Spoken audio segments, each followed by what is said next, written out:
Hello everyone, welcome to my YouTube channel. This is Vinod and guys, आज हम लोग class 11th English का first chapter the portrait of a lady के important questions and answers आपके साथ discuss करेंगे। So let's start the video. So the very first question is the author grandmother was a religious women explain. तो guys यहाँ पे आपको explain करना है कि किस तरीके से जो दादी माँ थी वो एक धार्मिक वुमेन थी।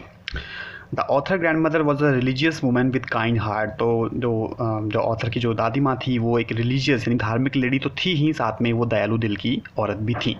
She was always busy in telling the beads of a rosary. तो गाइज बीड्स ऑफ रोजरी का मतलब हमने समरी में भी डिस्कस किया था कि बीड्स ऑफ रोजरी का मतलब होता है जप माला। तो जो दादी माँ थी वो हमेशा एक जप माला जपने में यानी मोतियों की माला जपने में बिजी रहती थी। हर lips constantly moved in an inaudible prayer. तो यहाँ पे गाइज इनऑडिबल प्रेयर का मतलब होता है मन में ही बोले जाने वाली प्रार्थना। तो जो दादी माँ थी वो हमेशा मन में प्रार्थना बोलती थी और प्रार्थना बोलते हुए जो उसके लिप्स थे, जो उसके होठ थे, वो लगातार हिलते रहते थे। She would spend her time in temple while the author studied in the village school. तो जब पोता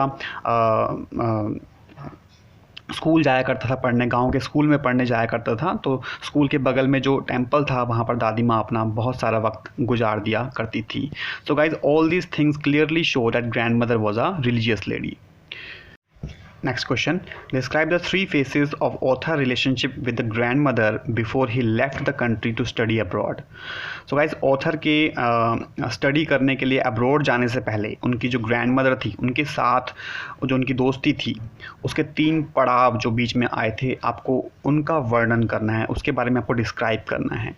तो मैं आपको बताना चाहूँगा कि जब ऑथर अब्रॉड पढ़ने के लिए गए तो उससे पहले जो दादी माँ और ऑथर के बीच जो रिलेशनशिप के बीच में जो पड़ाव आए थे वो 3 तरीके से आए। जब पहला तब जब ऑथर एक चाइल्डहुड की अवस्था में था, दूसरा जब वो एक बॉयहुड की अवस्था में था, और तीसरा जब वो अपनी अर्ली यूथ की कंडीशन में था। तो हम लोग पहले पढ़ेंगे कि चाइल्डहुड जब यानी जब ऑथर जब चाइल्डहुड में था तब दादी माँ के साथ जो था उनकी फ्रेंडशिप में कौन सा पड़ाव आया। तो childhood, he went to the village school and grandmother helped him to get ready and went with him to school. तो जब चाइल्डहुड में ऑथर थे तो क्या था कि वो विलेज स्कूल पढ़ने जाया करते थे और जो ग्रैंड मदर थी वो उनको सुबह उनको तैयार करने में मदद किया करती थी और उनके साथ स्कूल भी जाया करती थी। Next, boyhood. He went to city school by bus. They shared the same room, but she could not help him in studies. तो जब ऑथर बॉयहुड में थे यानी अपने लड़कपन में थे तो वो जब तो क्या करते, वो सिटी स्कूल जाते थे, ठीक है, क्योंकि अब तक क्या हुआ था कि वो अपने माँ बाप के पास शहर चले गए हैं, तो शहर जाने के बाद वो सिटी के स्कूल यानी शहर में जो स्कूल था वहाँ जाने लगे थे और बाय बस जाने लगे थे, राइट। तो दे शेयर द सेम रूम। तो अभी तक क्या था कि अभी भी दादी माँ और पोता एक ही रूम को शेयर करते थे, but she could not help him in studies. लेकिन दादी माँ अपने पोते की पढ़ाई में मदद नहीं कर पाती थी। Next, early youth. तो जब ऑथर अपने जवानी में थे तो क्या हुआ, he went to the university and was given his own room. The common link of friendship was broken. तो क्या हुआ कि जब ऑथर यूनिवर्सिटी जाने लग गए थे तो उनको अपना एक पर्सनल रूम दे था पढ़ने के लिए और अपना टाइम स्पेंड करने के लिए उनको अपना एक पर्सनल रूम दे दिया गया। तो इससे हुआ क्या, इससे दादी माँ और पोते के बीच में जो कॉमन लिंक था दोस्ती का वो भी टूट गया। Why was grandmother upset when author started going to city school? तो जब पोता सिटी स्कूल जाने लगा तो दादी माँ इतना अपसेट क्यों हो गई, देख लेते हैं इसका answer. She hated western science and learning. तो दादी माँ को वेस्टर्न साइंस और लर्निंग से नफरत थी। There was no teaching of God and holy books. और नए स्कूल में गॉड के बारे में कोई पढ़ाई नहीं होती थी और पवित्र किताबों को भी नहीं पढ़ाया जाता था। She was allergic to music. उसे म्यूज़िक से एलर्जी थी।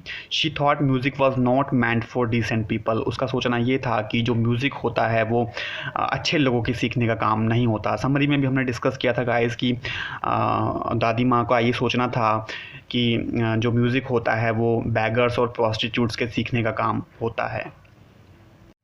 Next and last question, how sparrows expressed their sorrows when the author grandmother died. तो जब पोते की दादी जब मर गई यानी ऑथर्स की जो ग्रैंडमदर जब वो उनकी मृत्यु हो गई तो चिड़ियाओं ने अपना दुख कैसे व्यक्त किया।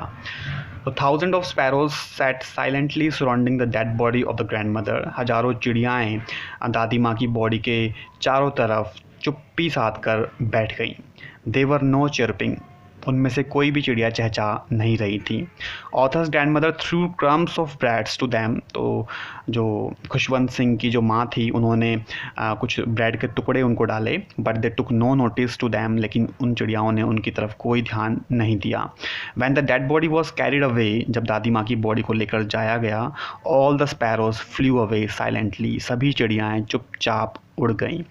सो गाइज ये थे इस चैप्टर के कुछ इंपॉर्टेंट क्वेश्चंस और उसके answers. I hope you like my videos. If you like my videos please like share and subscribe. Thank you guys, thank you so much.